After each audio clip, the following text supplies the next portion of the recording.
Welcome to the Divorcing Religion podcast. I'm your host, Janice SELBIE.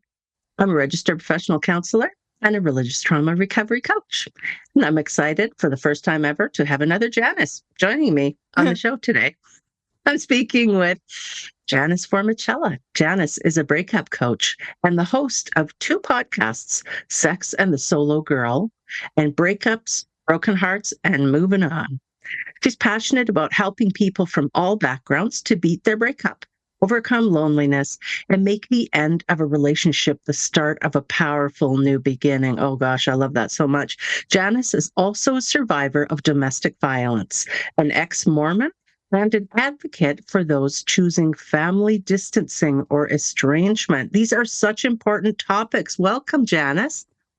Thank you, Janice. It is exciting to be here. I very rarely even meet other Janices, so this is cool.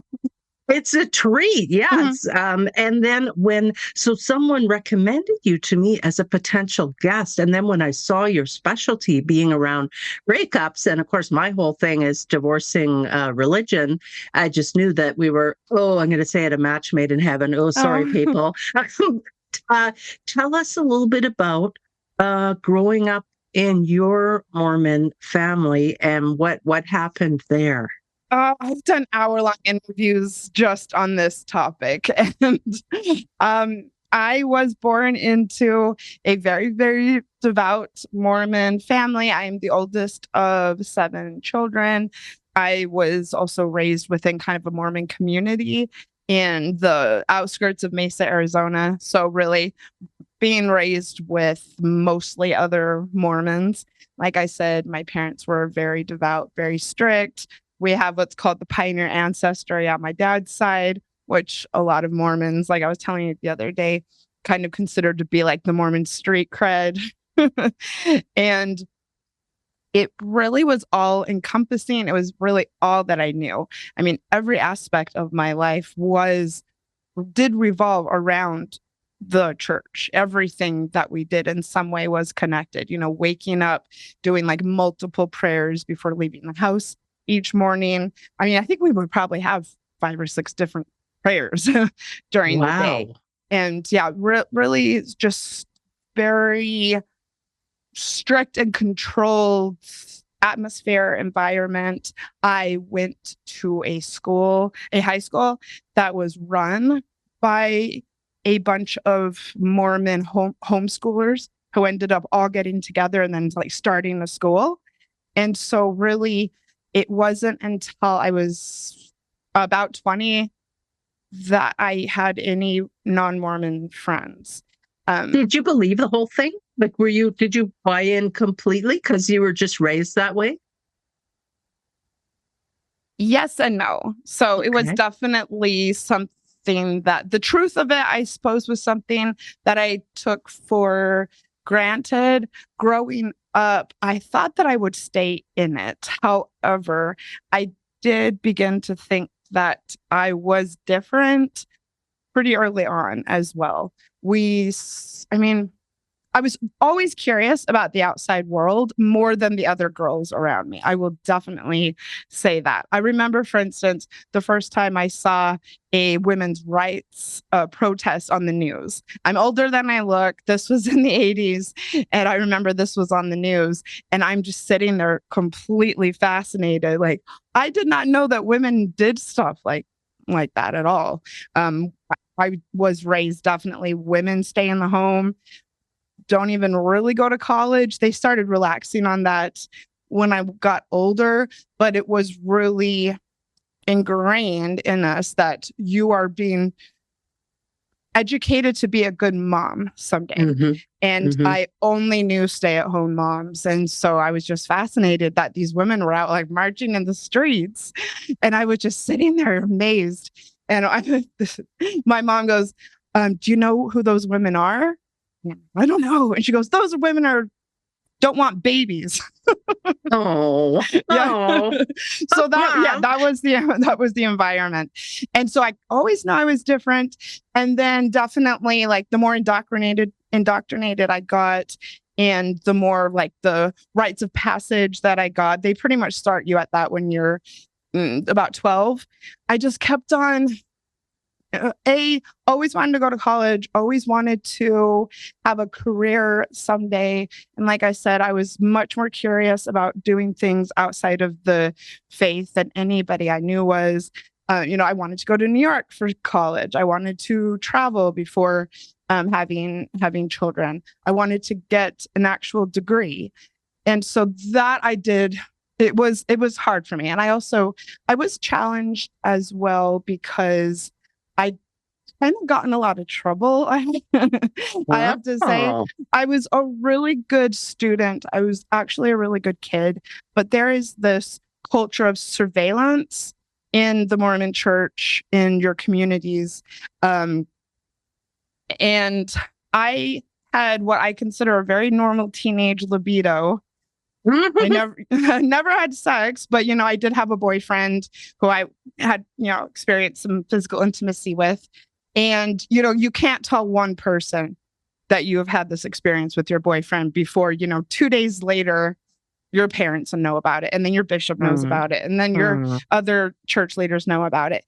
And so because of that type of thing, I actually got in trouble a lot, and you have to go to confession, and then they will discipline you really hard. And that really wore on me too as a teenager. What kind of discipline do you mean? They will take away certain privileges from you that will be publicly known. So for instance, you will not be permitted to give any public prayers.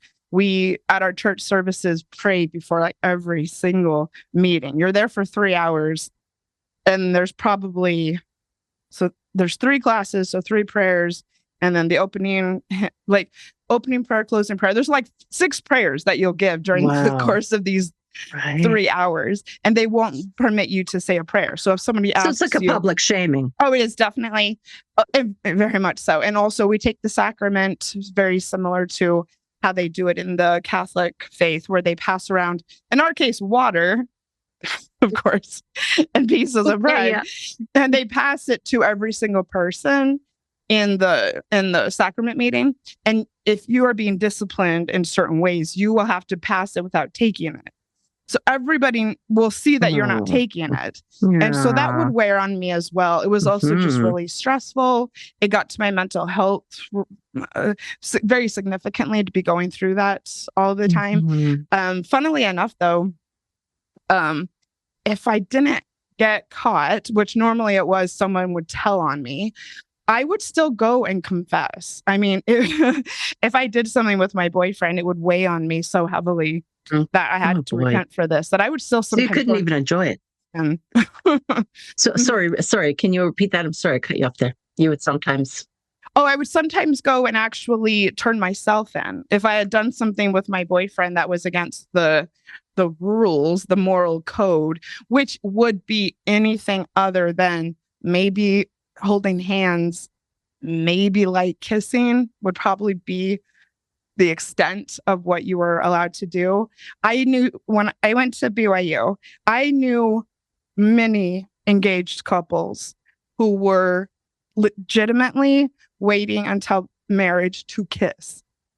And the church doesn't say you have to, but that would like I said, that would probably be the farthest they would allow you to go without needing to go and confess that you had done something more. So, a lot of sexual shaming and just, lots of embarrassment. I mean, everything is so community based.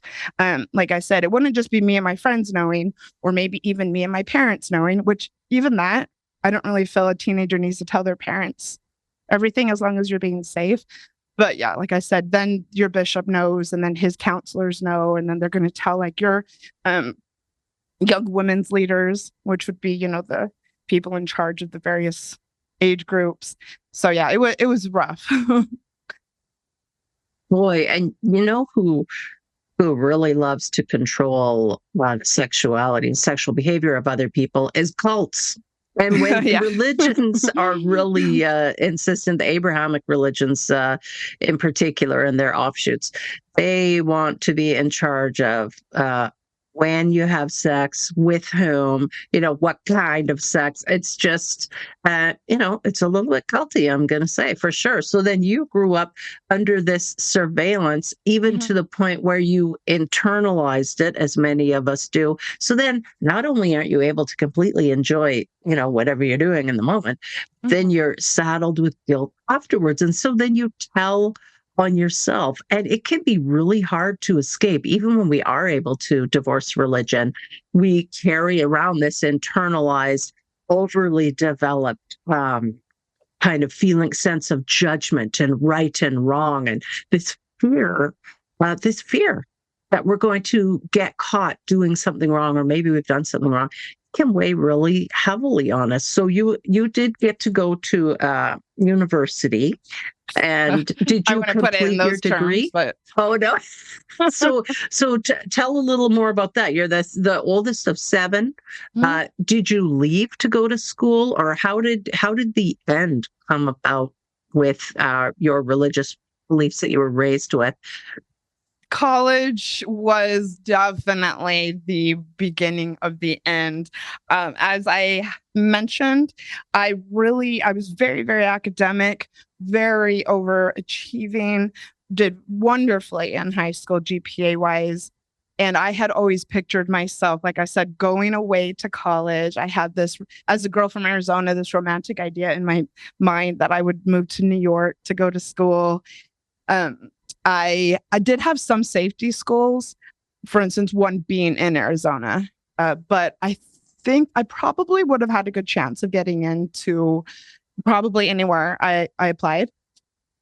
Then I'm a senior and so excited. Like I said, always curious about the outside world, wanting to know what it's like to really live, always been curious about traveling, and really genuinely wanting to study too. I mean, I was as academic as they came as a high school kid, reading on my own time, always into classical literature. In fact, I was a English lit major. That's how dedicated I was just to academia.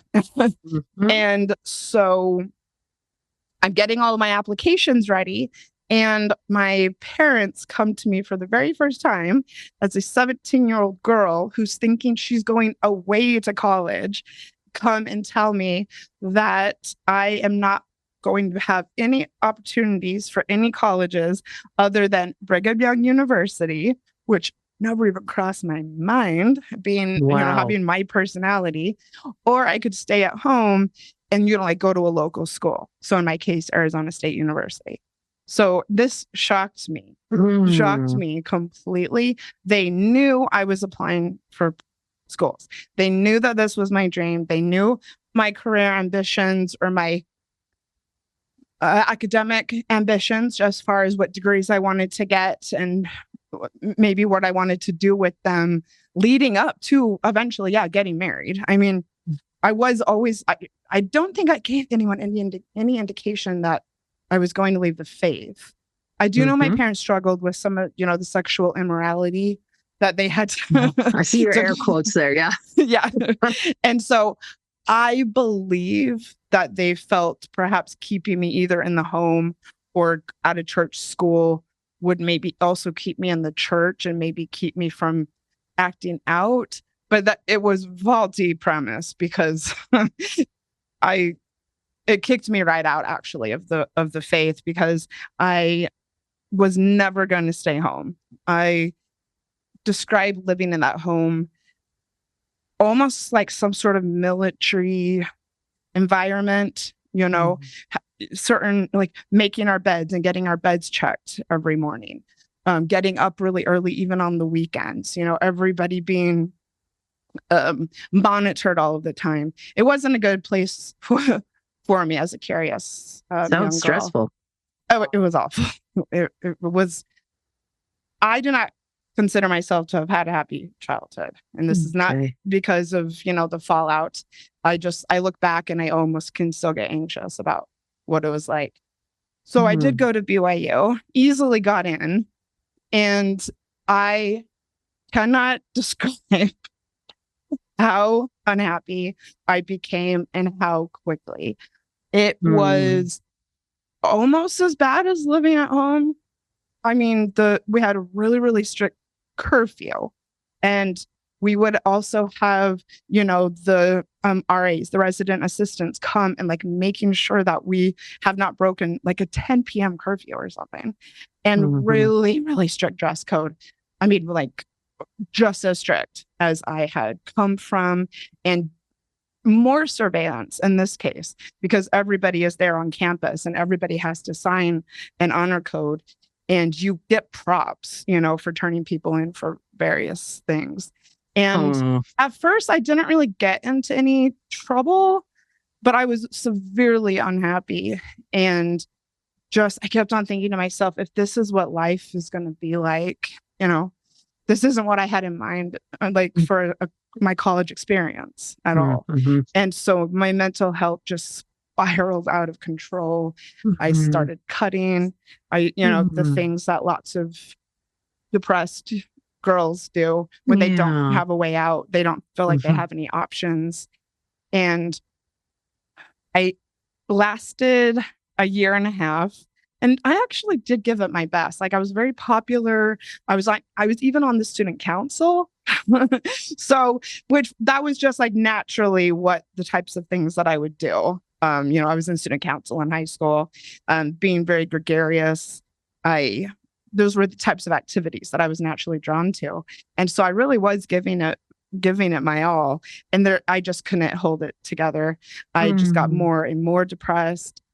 Then I also had like some sexual immorality. Again, still a virgin, by the way, but Right, right. which again became, common knowledge, and with my um, religious authorities.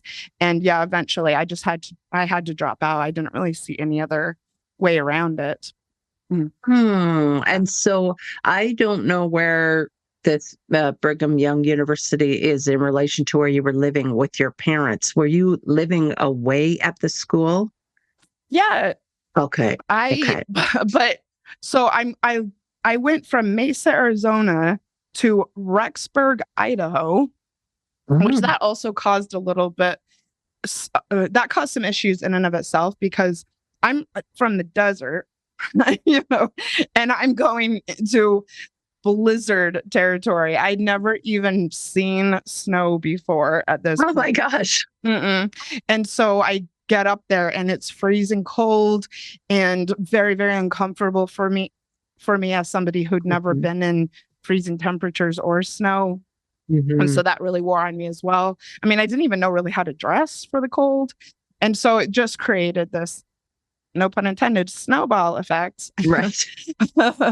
And yeah, I was away from them. Funnily enough, and this also kind of played into um, the quickly diminishing relationship with my parents, was my safety school was a school in Arizona, by the way, with a lot of LDS kids and 3 hours away from my family and my friends. I was the only one from my graduating class who went to college away to school. Wow. Mhm. I'm one Okay. of the only people from my graduating class who has any degrees.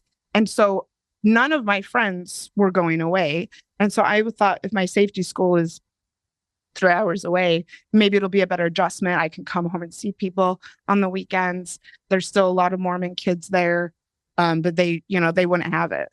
And so they're sending me all the way to Idaho when I could have just gone to Flagstaff, 3 hours Wow. away. And so a safety school is kind of like your last choice school. It's like just in case. Yeah, like Okay. for instance, if I hadn't gotten into a school in Boston or Right. NYU, my dream schools, then this would have been, yeah, a place that I I, I could have enjoyed going to. Mhm. Boy, wow. So you ended up going to the school that your parents insisted on, and you were just miserable there, even though you were trying, being on student council and Mhm. attending classes and these sorts of things. Your mental health was just spiraling. So what happened? Well, I went home for Christmas break, probably at the peak of my mental health crisis. And I just told them one night, I'm not going back. Um, I just couldn't see a way around it. And they pretty much told me I had to, and I just refused. It was looking back, it just makes me cringe because it was just so dark. And they said, okay, well, if you're not going back to school, well, you're not staying here.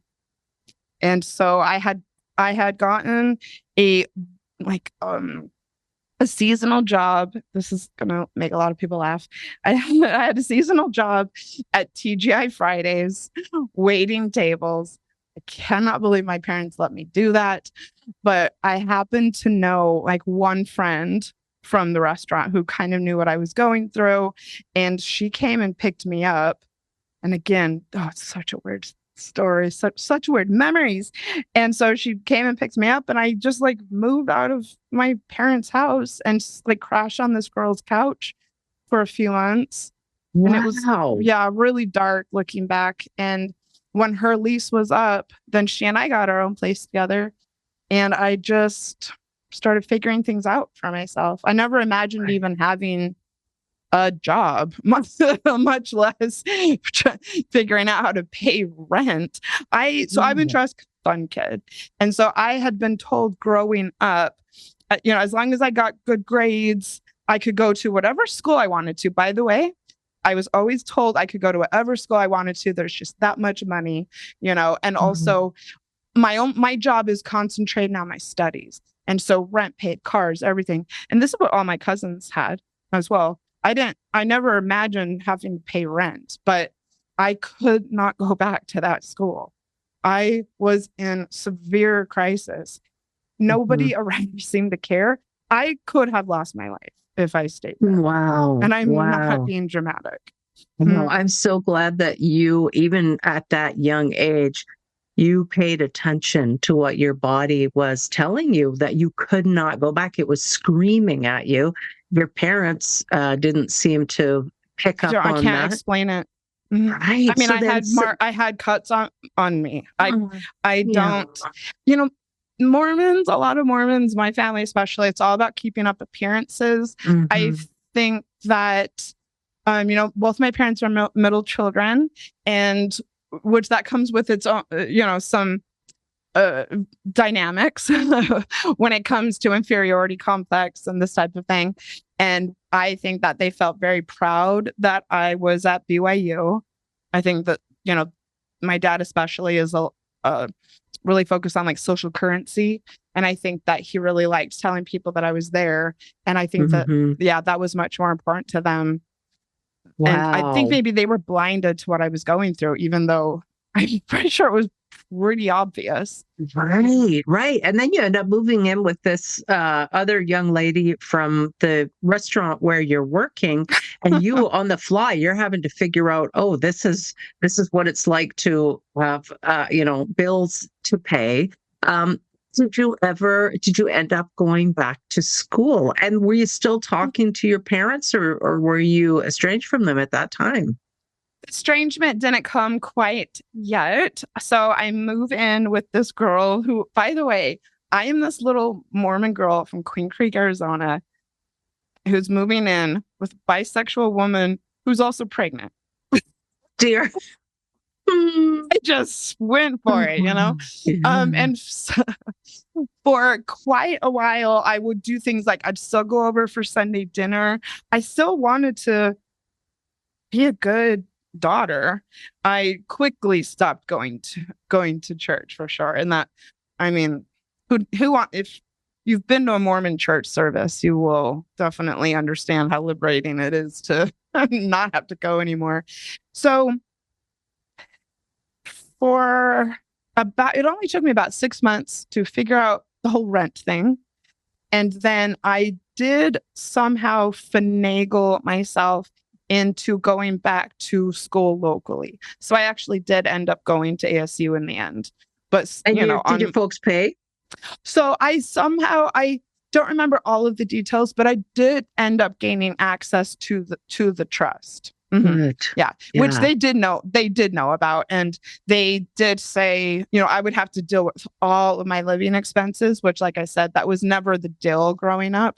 But because I was trying so hard with that, I'd even got a car. And so I was then going and taking classes, and I loved it. I was finally having the college experience that I had in mind and Nice. meeting really cool people. I got involved with the vagina monologues. I was in all these Nice. clubs. I would stay in that library reading and just loving life. It's just what I wanted. I did end up pursuing an English lit degree. Yay. And when you are an English lit major, they have you pick a specialization. And I picked women's lit as my specialization. I mean, growing up, I had always read lots of female authors. I mean, I was a little house on the prairie gal, and so that was just naturally what I chose was women's lit. And so once I chose that specialty, you have to take a certain number of women's lit classes, women's studies classes to fulfill the specialization. Yeah. And I'm telling you what, girl from my background who had that level of curiosity about the world, when I started taking women's studies classes, my mind was blown open. Oh, yeah. I cannot even explain to you how lit up I felt about the world. And and looking back and just seeing, like social injustice for the first time and how that had, impacted me growing up and how it impacts, the women around me. And so ultimately, I ended up taking women's studies on as a second major. So now obviously now I have two majors. And I was still interacting with my family at this point. And I made the mistake, I suppose, of telling them that I was also doing women's studies. Didn't cross my mind that this was going to come back and bite me in the ass as hard as it did. And so I am succeeding. I am happy. I was dating someone who had never been Mormon before. My life was really good. I had a wonderful apartment, happier than I had been maybe ever in my life. And this is what led to the estrangement, or at least the initial one, is that this is a wonderfully heartwarming story you're about to hear. My parents let me know that they are on a date night. They have date night this week. And something they would like to do for their date night is to come visit me, because they didn't come over to my apartment very often. And they thought that this would be, an activity for them to do on date night. Uh-huh. Okay. I mean, I didn't think that much of it. I did think it was a little odd, but no, I was trying to be a good daughter. Maybe they did just want to come and visit me. Well, they did not. What they were coming over to do was to tell me that although I had managed to access the trust up to this point, now that I've decided to pursue, they didn't even say women's studies degree. They said, now that I'm taking these women's studies classes, that I would receive nothing else from the trust ever, that they were going to block me from it, and that I was not going to get any financial support as far as paying my tuition goes ever again. What a shock. It was shocking, yes. Yeah, and you had not completed your degree at this point, so you were still dependent on that money to finish your schooling. Yeah, and there was no other way that I ever thought that it would be, because like I said, growing up, this was just something that was talked about quite a bit. My great-grandparents were incredibly wealthy and had left all this money to us. And so this was just how we were raised, like kind of taking it for granted that we would have these things. And also, my cousins had gotten to go off and get degrees.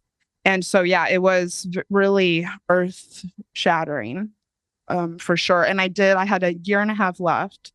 And I told them that. I said, I only have a year and a half left. Like, what should I do?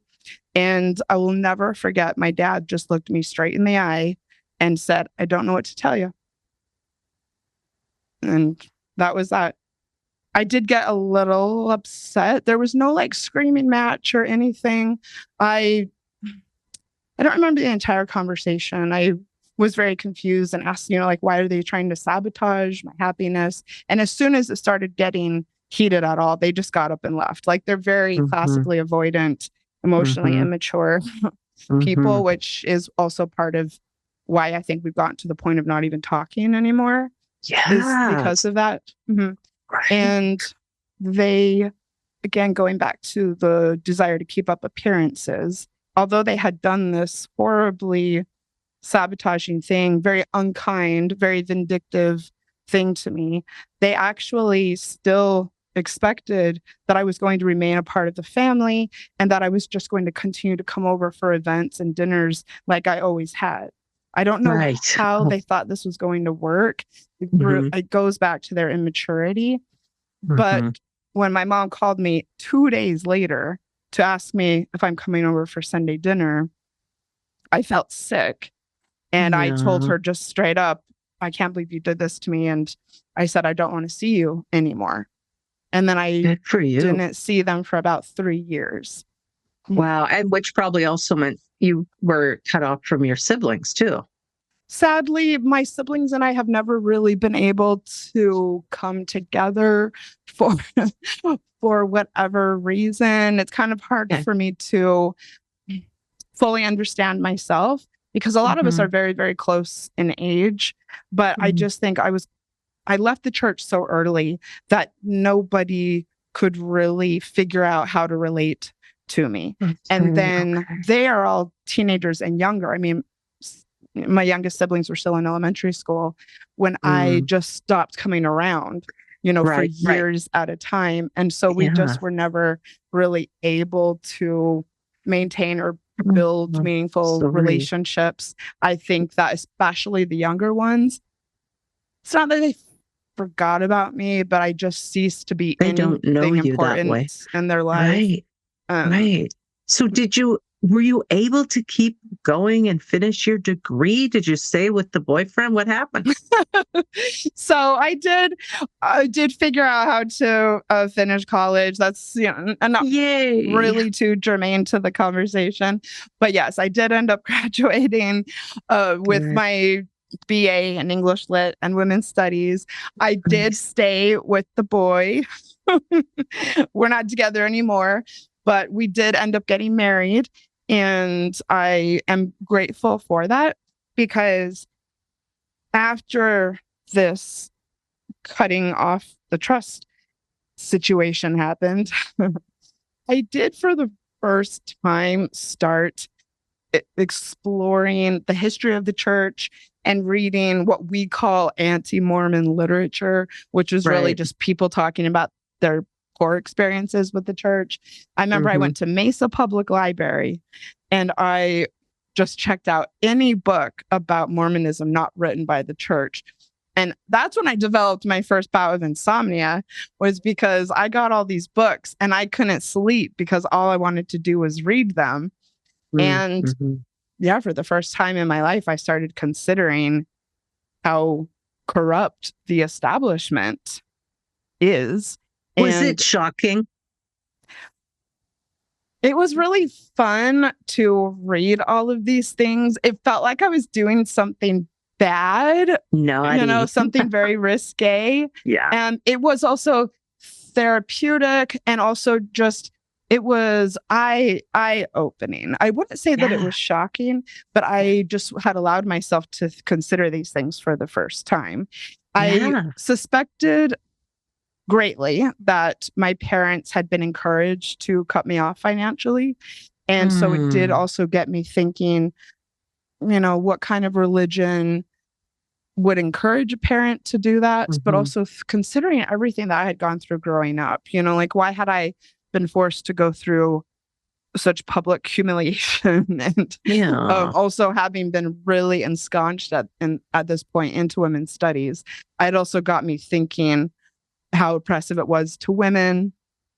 And ultimately, it was probably only a few months after my parents disinherited me that I got it in my head that I was going to resign, partially because at the Mesa Public Library, I happened to check out a book called Leaving Mormonism I'm pretty sure.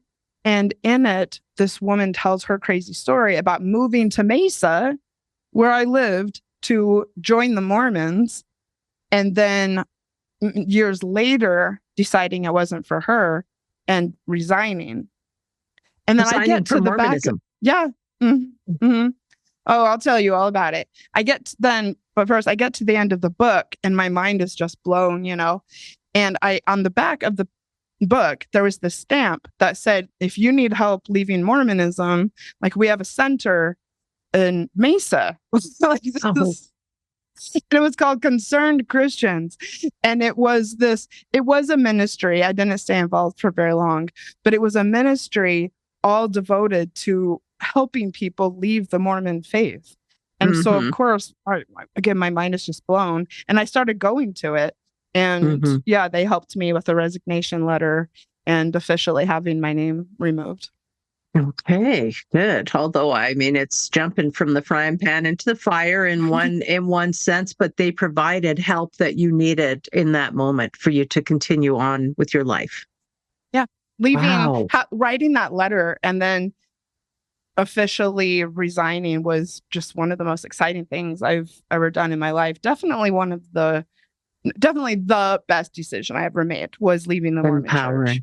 And that's why I am grateful that I was married at the time to this particular person. He was really supportive.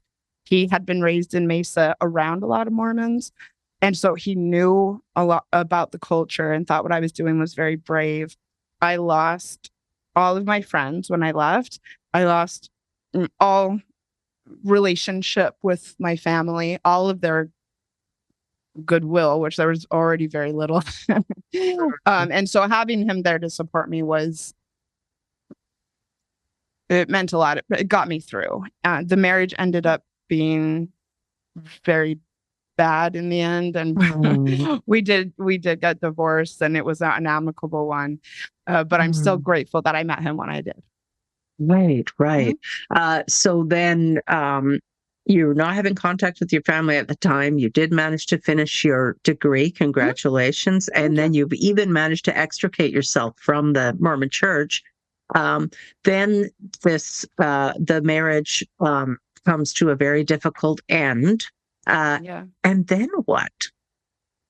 Well, I actually did move to New York for a while in the end. You did? Okay. Yeah. And I got a master's degree from NYU. So that was a great time in my life as well. Hooray. Yeah, no, I picked myself up and, made something of my life for sure. The marriage then, we eloped. My family did. I mean, we were so estranged that they didn't even know I'd gotten married until a while later. Shortly after I graduated from NYU, the marriage did end. And you know what? I was raised in a society where people get married really, really young. And so we had gotten married young. I had pushed for it. I will be honest. I thought, we had been going out for a few years and he still hadn't proposed. And that was just unheard of the way that I was raised. And so we got married in our very, very early 20s. And by the time you're 30, you're just completely different people. So it ended poorly. I was lucky enough to have some really strong women around me at the time. And so I dealt with the divorce pretty well. It had to end. I was shattered. I never, I thought I was honestly so much better than other people because I was in this marriage, we're kind of this powerhouse. And so when I lost a big part of my identity, but kind of floundered around for a while. I graduated during the economic crisis, so I was never really able to get my career off the ground the way that I had intended it to. It's been rough. I have to say it's an interesting life. At some point, I think you reconnected or tried to reconnect with your parents and your family of origin. Yes, thank you. When I was in New York is when that happened. And I think the fact that I had moved to New York was a little bit of my parents had to come to terms with the fact that I was now moving away, and it was possible that we could maybe never talk again or see each other again. So then we tried to, rekindle things, which we did okay with for a while. I then, about a year after getting divorced, did fall into a very abusive relationship with someone I had met through some mutual friends in New York. He was European. I ended up moving with him to Germany. And and that during this time was when I was now talking with my parents again. And going back to what I said about my parents and social currency, they were very excited that I was dating, a rich European, and loved telling people about it, and were very supportive of the relationship, even though they knew that it was abusive. They were trying to encourage me to stay with him and to forgive him. And he had an alcohol problem, and his brother had died when we were together. And so there was a lot of encouragement for me to stay with him. But the relationship was a complete nightmare. He was physically abusive to me, so much so that he ended up actually going to jail for an assault. Wow. And this led to probably the second estrangement. And that is because, like I said, the entire time, even though they knew it was abusive, they were fairly supportive of me staying with him. I think, again, going back to appearances, they thought that this was something that maybe made them look good. Looking back, it was actually the time in my adult life that everybody in my family was the nicest to me, is when I was with him. Like, my siblings really liked him. Everybody was really excited about the relationship. People would reach out to me asking, how we were. I had never experienced that before as an adult, and I haven't since at all. And so when I left finally, I went to stay with them because we had been in touch. And it was absolutely horrible. I mean, my mom was mad that I was there. I was, told that I shouldn't be going to them for support because I had known all along that this guy was an alcoholic, and I had stayed with him despite that. And I had every opportunity. They're encouraging.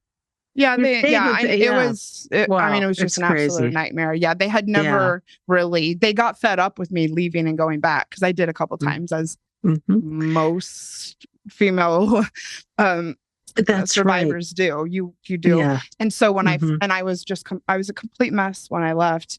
And I remember one day my mom cornered me and said, we're just really sick of this. And your dad is really exhausted with you crying all the time. And he does not know what to do to help you. And you shouldn't have stayed with this guy in the first place. And when I said it wasn't my fault, she said, yes, it was. And she's, really mad.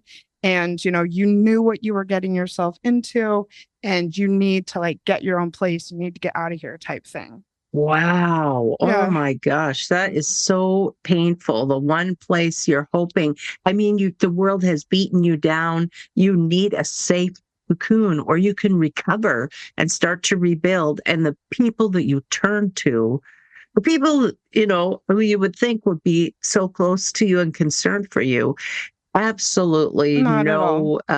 Wow, that is so painful. So was that the point when you decided, I have a good idea, I am not going to keep giving you people access to my life? So right after this confrontation with my mom happened, and by the way, I was very unwell. I haven't been diagnosed with PTSD, but I probably would have. My weight plummeted. I couldn't hold down food. I had to be driven everywhere. It wasn't fun having me around. I was, but then, I'd just been through something traumatic. I'd just been physically assaulted. But I couldn't have gotten an apartment and taken care of myself. It just, there was no way, which I did express that I was worried for my safety. I happened to get this somewhat random opportunity to go to Australia for a month. Wow. Yeah. So I'm also a freelance writer. Yeah. Besides being a coach. And that's what I was doing full time back then, was freelance writing. One of my freelance clients was an American who lived in Melbourne with her partner.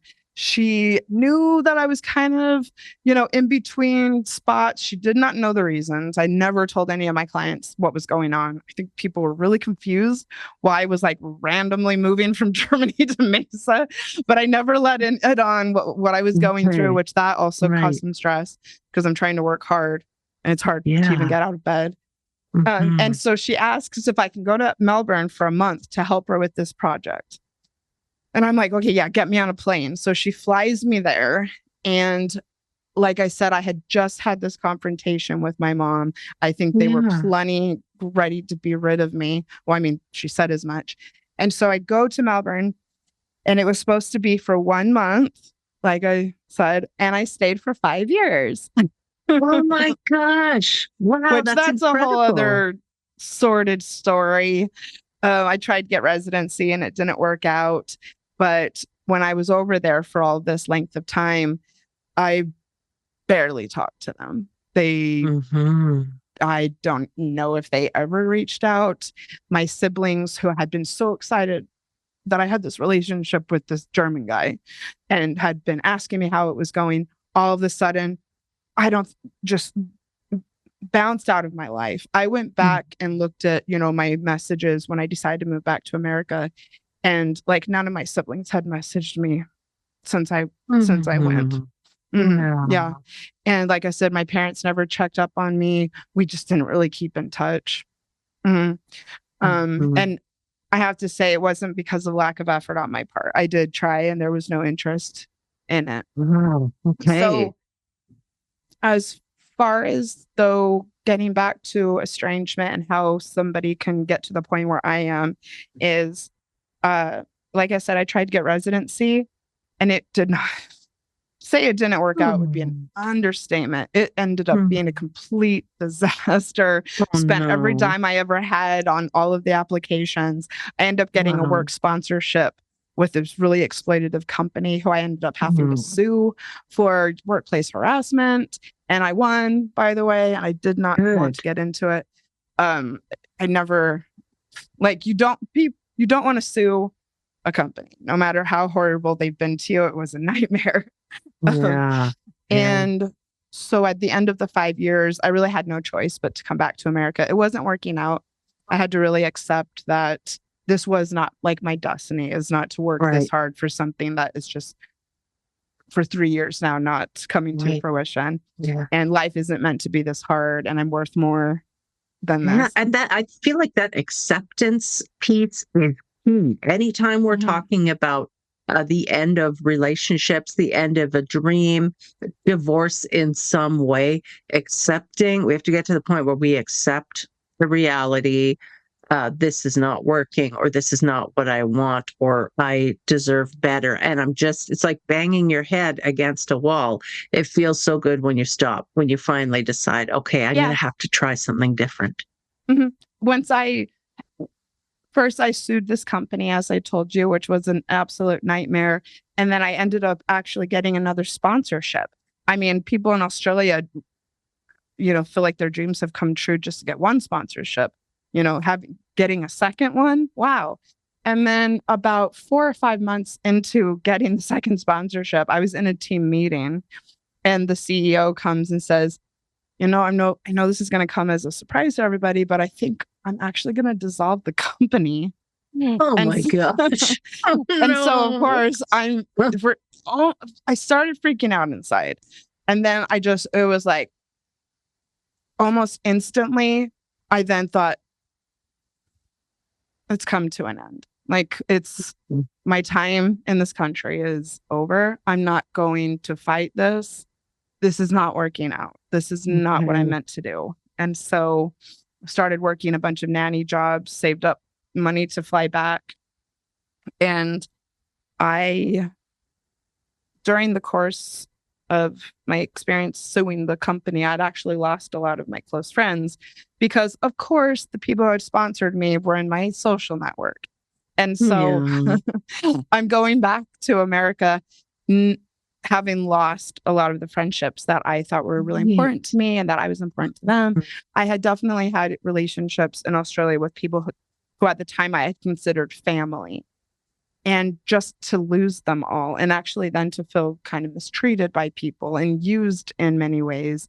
And so I did a lot of soul searching, walked sometimes 8 or 9 miles a day thinking about my life. And I kind of came to the conclusion that I need to give this thing with my family one last shot. And I'm going to commit to having a relationship with them. Because, these people I thought were my family, they weren't. And you only actually have one family. Like, chosen family is just another word for good friend, because we want to add significance to it. And in the end, that completely dissolved and I didn't have it anymore. And so I just kept on telling myself, and I told them too, I want to get back involved with the family. I'm going to go and visit all the time. I got my nieces and nephews presents, and I have 13 of them, by the way. So I was that's a lot. Yeah. Yeah. So I moved back. I live in Denver now. My family is, of course, all in Utah. So I would fly. I mean, I have a huge family, and they have gatherings and events and things all of the time. And I think in the first year and a half being back in the States, I think I flew into Salt Lake 7 or 8 times just to, try and rekindle things. Wow. And were they insistent that you resume Mormon activities? Well, I mean, by this time I'd been out for 20 years, so I don't think they were holding out on that anymore. But no, not at all. Nor was anybody really that excited for me to be back. It was, as far as, it was a very straining year and a half, because I was chasing something that did not want to be caught. And I was trying to foster something with people who had no intention of having me in their lives. I was trying to build relationships with people who could not care less about me. It was just like one heartache after another another. I mean, I'll just say I had scheduled my flight back to America to line up with my birthday. And so I was going to come to Denver, like drop off my stuff. And then I really wanted to spend my birthday with my family. They hadn't seen me in 5 years. I'm assuming this is going to be like a great way to welcome me back, and that people are going to be excited for this. And just when I'm about to make my flights, and I'm telling everybody in this group thread that I created on WhatsApp that I'm coming back, and like, everyone mark your calendars for my birthday. I'm going to be back. We're going to do it in person. First of all, nobody responded, which I did think was kind of weird, but and then just as I then say it again, I'm getting my tickets. I'm so excited to have my birthday with you. Then my mom calls and tells me that everyone's busy on that day. So they haven't seen me in 5 years. I'm telling people 2 months ahead of time to mark their calendar for my birthday. And she was very just like, people are really busy that day. Be best if you didn't come to Utah. We're not going to be able to be with you on your birthday. Wow. Oh my God. Yeah. So that was the beginning of that. It was what kind of set the stage for what the next, year and a half, 2 years were going to be like, trying to build relationships with these people. Okay. Right. Yeah. And so then after a couple years of that, more of that same punishment, at some point you decided, okay, this is just it. So, I mean, and that was probably one of the better stories of things that happened after I came back to America. And like I said, it was just complete heartache. Every time I went to visit, something even worse would happen. And I just remember thinking, I don't even know if I can go and visit as much, because at the time I didn't have insurance. And so I'm like, I don't have enough therapy, I don't have enough mental health support to go and visit these people, because it's messing me up for weeks, Yeah. And then there was just catastrophe after catastrophe, or more like just treatment that would just blow my mind. Like, why are they being so horrible to me? Like, I have not done anything to provoke this. They had a family reunion during the pandemic, and didn't even tell me that they were having it. I think maybe they thought I wasn't going to travel anyways, which I would not have. It wasn't appropriate for them to be having family reunion during this time. But so they don't invite me. They don't tell me about it, nothing. And then have a family portrait taken and then send it to me for Christmas. I mean, oh my gosh. things that were messing me up completely. Slap in the face. Wow. Yeah, it was. And so I just had, I kept on just getting closer and closer to the point of just realizing this isn't something that they want. You can't force people to love you just because they are blood related to you does not mean that they love you. And people have always pushed against this when I say that, but it's true.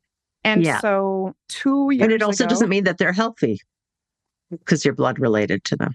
Right. And that it's good for you at all to have them in your life. It was doing more harm than good for me by far. And then 2 years ago, I had what was called the incident the last time I saw my parents. And it was so shocking and so extreme. And that's why I'm not going to go into it here, because it distracts people from my what I have to say about estrangement. And it blew my mind and it crushed me. And it was the last straw. It was right. And so I thought about it long and hard for about 2 months. And I said, I'm going to calm down from what has happened. Okay. I'm going to see if maybe they get in touch with me, which they could have done. But of course they didn't. And then I thought about it long and hard and did come to the conclusion that cutting them off was the only step to take. Right. Well, so, I mean, good for you for choosing yourself and your mental health and your own wellness. Do you have advice for other people who are considering estrangement? Yours was so prolonged and agonizing. What sorts of advice do you give people? Well, that's one of the things I think is to look over the history of it. And if things have gotten better or stayed the same or gotten worse, especially when it comes to comparing that history with your own effort. And so that is one reason why I felt, I guess closure would be a fine word for it. That was one reason I felt the sense of closure, is because I could look back over the history of trying to make it work with them and the history of all of the treatment and could easily see that things were getting worse and worse and worse over time, no matter how hard I tried. And so I would say definitely take that into consideration. I don't think that completely cutting your family off is also necessarily the first way to go. And so that's why I also refer to it. Sorry. That's why I also refer to it as family distancing and estrangement, is because I will also say that there's other things to try out other than sending an email saying, I'm never speaking to you again. There, geographically, you can distance yourself. That is why I moved to Denver and not Utah, is I wanted, to create some spatial difference between them. So that might work. You could also decide that you're only going to go to certain functions a year and see if that goes, like having boundaries, and see if that creates a little bit more peace of mind for you before you then make, harder and harder and more permanent decisions. Yeah, I think that's some brilliant advice. And I know that those of us who grew up in fundamentalist religious homes often we don't have a lot of familiarity with boundaries, at least with our own boundaries, because our parents, our pastors, priests, bishops, whoever, they are expected to have kind of unfettered access to our lives, to our thoughts, to our innermost. And then, of course, we're trained to believe in this very invasive God but we can never hide from or run from anyway. So we can't have boundaries. So it can be painful, even and scary, the thought of erecting boundaries, and then it can be so hard to enact those boundaries. But it's not enough just to say, "Here's my boundary." People know it's a boundary when they push against it, Yeah. and there's a wall. And when you come from an enmeshed family like mine, I am the only one in the family who is not close with everybody else. Like everybody else lives really near each other in Utah. I was shocked to see how much during the day everybody kept in touch with each other when I was staying there. That is unusual. It was weird. It was constant. Like multiple threads with different groups. Of course, none of that I had been included on, but whatever. And so when you're definitely family scapegoat, black sheep, right here. And yeah, so when you have a really enmeshed family with emotionally immature parents, you can try to have boundaries, yes, for sure. And I think that will give you peace of mind when you need to make harder choices. I had a boundary, for instance, that I would not go to Thanksgiving unless somebody could advocate for me against one of my sisters. Because every time I was around, she was so violently aggressive with me, and I could never understand why. She really had it out for me, picking fights, saying things behind my back. She just yelled at me one day because I asked her son to close the door, and so I came to my mom and I said, unless we can have a conversation about how Lisa is treating me, I don't feel comfortable coming for Thanksgiving. I totally want to. I just want to know that this is going to be, addressed so that I'll feel comfortable. Right. You're going to love this. She said, she thinks talking about things makes things worse. Oh, wow. Wow. As a coach and a relationship expert, I am that's rich. Okay. And so I said, okay, well, then I'm not coming. Good for you. Yeah. So little things like that along the way that I had tried, and nothing really helped. But yeah, I will say try and experiment with things before you go to this extent.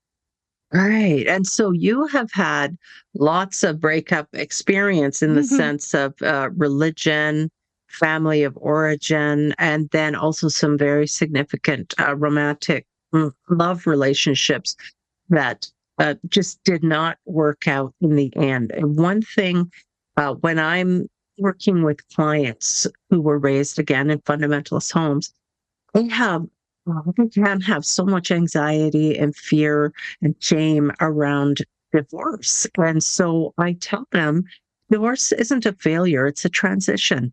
It's a transition to a new time in your life, and it's going to look different and feel somewhat different than what you've been used to or what you've been primed to believe. We end up having this happily ever after kind of fairy tale mentality a lot of times when we grow up in religious homes.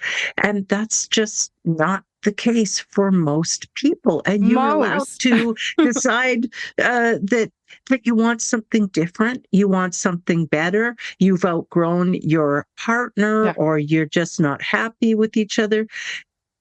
You don't have to stay. And, also you touched on this earlier. If someone wants to leave, we must let them. We can't force them to stay. So really the best option, if you're really committed to your relationship, is doing what you can to have open communication, seek therapy, do these things and provide the atmosphere, hopefully, that feels good enough that both parties will want to stay. But if one party really doesn't want to stay, we can't make them. And don't waste years of your life pining and wishing and feeling so sad about what you've lost, but you miss out on living the rest of your life. You deserve to be with someone who chooses you every day, and your family as well. You cannot force somebody to care about you, and you deserve so much more than that.